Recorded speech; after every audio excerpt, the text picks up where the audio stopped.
Yeah, I mean, it's exciting times. We're rebuilding again, but we're going to compete next year. I don't know. I don't get it. Oh, It's that's it's right. it's like it's kind of like it's a Chicago thing. It's kind of like what Jed Hoyer didn't call the rebuild, but maybe it wasn't really a rebuild because the Cubs are 4 games over 500 right now. So maybe the Sox can do the same thing. The only question is they may have gotten an A for all the assets they required and long-term health of the team, but if you still have the same front office in place, can we trust that it will be executed correctly and players will be developed properly? And I don't know that that's the case.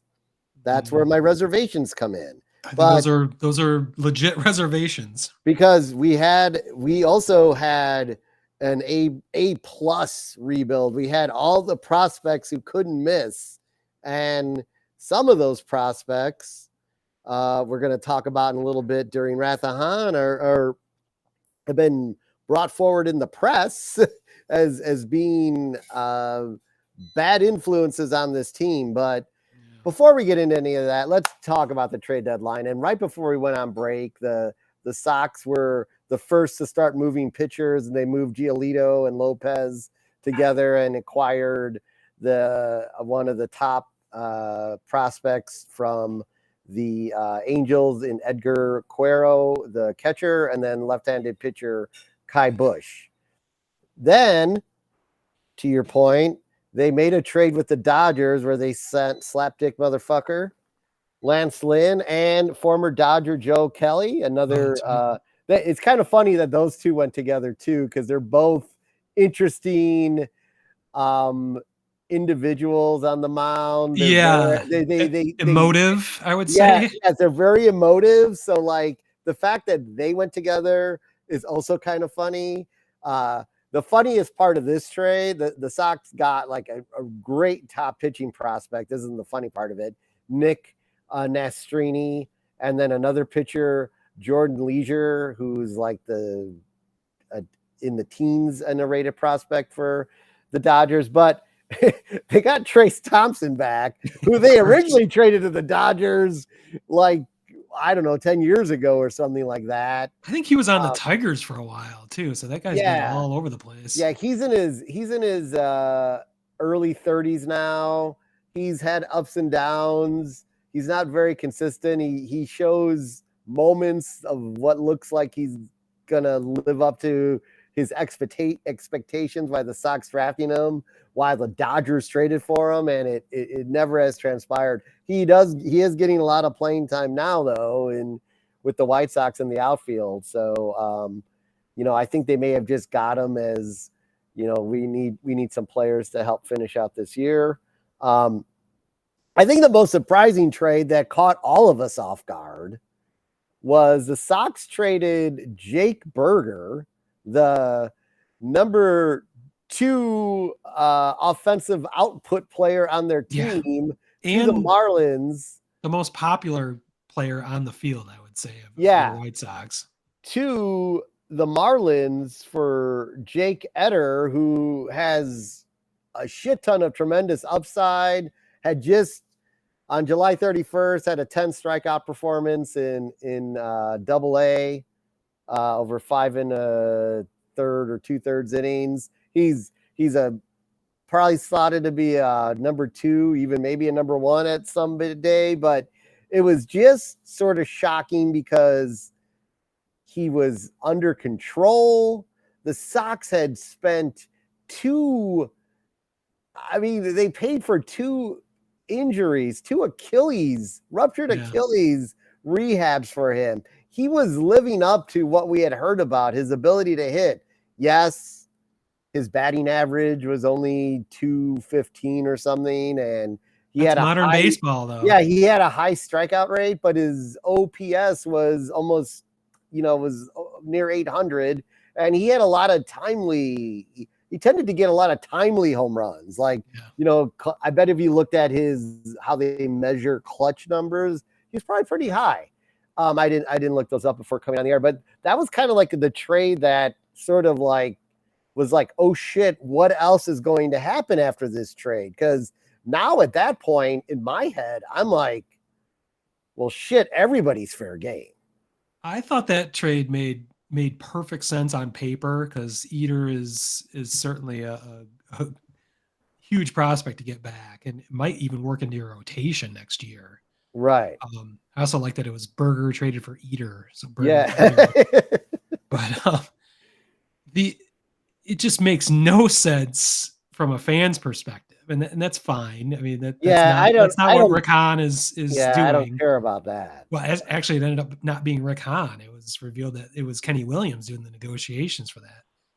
Yeah, Because that's something else I'm not even prepared to get into because yeah, I don't I want to need get to too do deep into that. I need to get in I need to do some more digging around about Kim that Ng, whole yeah. Well, Kim Ng from the Marlins general manager, who was a former part of the White Sox organization 10, 15 years ago. She just, I mean, she was being interviewed about it, but matter of factly said that she was negotiating with Kenny Williams. And that just kind of came to us as a surprise to many journalists, many bloggers out there, many Twitter people, that it was just a matter of fact that she was dealing with Kenny. Now, there's many explanations for that. First of all, is that she's she's friends with Rick and Kenny. She's yeah, been in the so organization, so right. maybe it just made sense to call Kenny, or I don't know. There's lots of speculation on what that possibly could mean. It could be very innocuous, that it Yeah. doesn't mean a power divide or something, or mean anything larger than they're just good friends and they made the deal. Maybe Rick makes 90% of the other deals. It's just that happened to be that situation. But that was interesting though that came out. Yeah. But they're not done yet, no. Then they No. trended Kendall Graveman for another catcher, Corey Lee, who I would say I'm questioning why he's not up right now. He's came back from an injury. He is hitting just fine in AAA right now. I mean, I don't know why maybe they're just going to wait and bring him up in September, but I would have brought him up before I brought Carlos Perez back up for Grandel being injured, or Zavala getting injured, but whatever. That looks like a solid addition for next year. We'll see him on the field. Maybe they're getting him acquainted with like the pitchers and things like that, so they didn't want to bring him up yet. Then they traded Kenyon Middleton, or is he really on the team? I don't know. Too many of the same players' numbers downloaded for the Yankees last night, and acquired right-handed pitcher Juan Corella from the Yankees. Then they didn't stop there. They stopped trading players, but they started to trade our favorite player, cash considerations. And there's a series of things they did. They got right-handed pitcher Mike Mayers from the Royals for cash considerations, right-handed pitcher Luis Patino from the Rays for cash considerations, another fucking catcher Juan Gonzalez from the Braves for cash considerations. And then the last one was they got Keenan Wong, second baseman from the Mariners, for cash considerations. He's interesting because he was a top drafted prospect that just still hasn't panned out. So it'll be interesting to see if they can do anything with him. But they loaded up. They have, I don't know what their farm system is gonna be ranked when they redo the. Did you see something? I heard something today. It went from in one I forget who it was, if it was MLB or Pipeline or what it was, but the one stat I heard today is it went from 28 to 17, I think. Yeah, so that's a pretty drastic increase. Yeah, and it might even go further than that.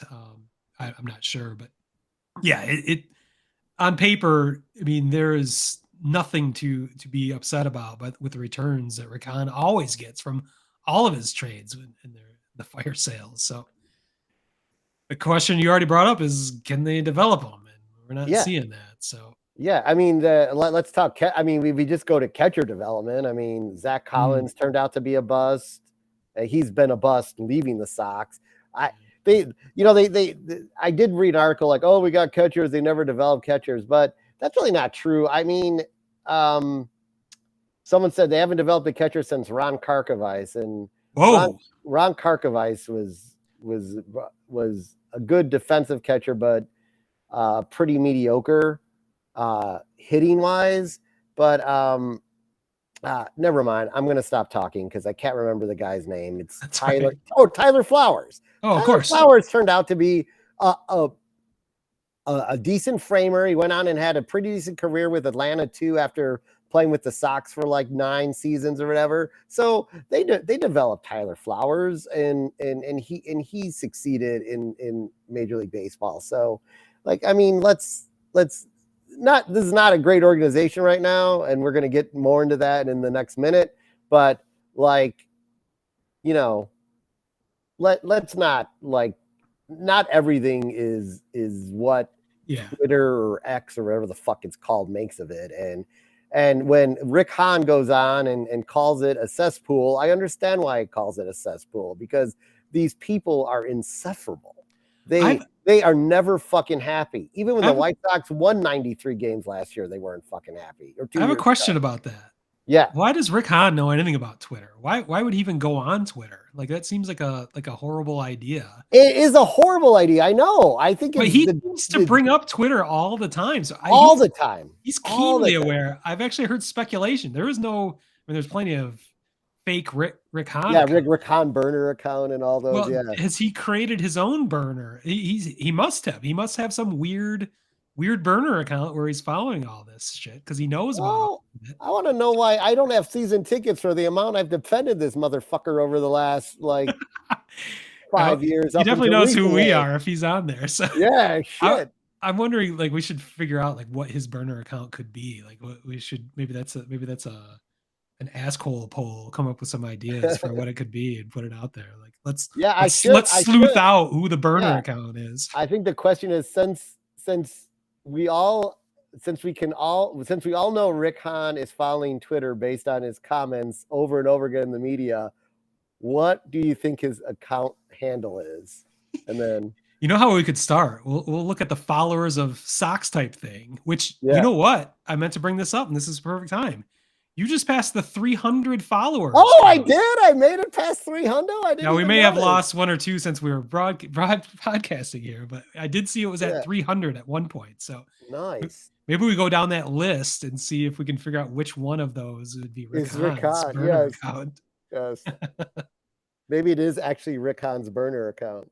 that would be brilliant. He is a Michigan man. He is a smart man. So I think he might do something that obvious. That would be perfect.